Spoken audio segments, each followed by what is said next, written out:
Governor Larry Hogan announces new milestones for the state's fight against COVID-19. The state has recorded more than 120,000 positive tests, but hospitalizations are now below 300, with less than 80 patients in intensive care.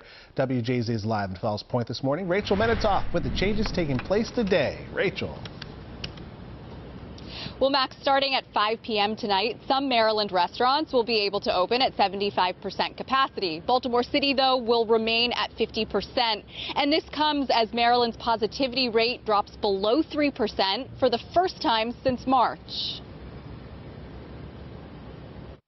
A series of firsts for the state of Maryland. For the first time, the daily positivity rate is below 2%, the 7-day positivity rate below 3%, and hospitalizations below 300, and ICU beds below 70, both for the first time since March. We're encouraged by these numbers. The governor on Friday speaking about the state's COVID metrics. We've been very successful, and we've continued to see good declining numbers. Health officials reported just over 400 new cases Sunday and 3 new deaths.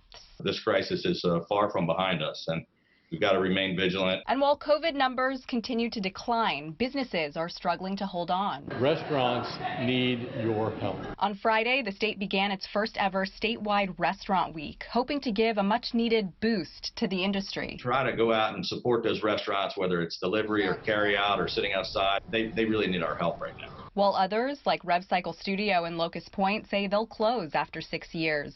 One of many businesses closing due to COVID. Some of the smallest of our businesses and our minority-owned businesses have greatly been impacted. But the governor assuring Maryland is at the forefront of a vaccine. We have 40 different companies and universities in the state of Maryland that are working and making real progress on the potential for a vaccine. Hoping it's the key to getting back to normal. Hopefully we get to the point where we have a vaccine and we can keep everybody safe and get back to some sense of normalcy.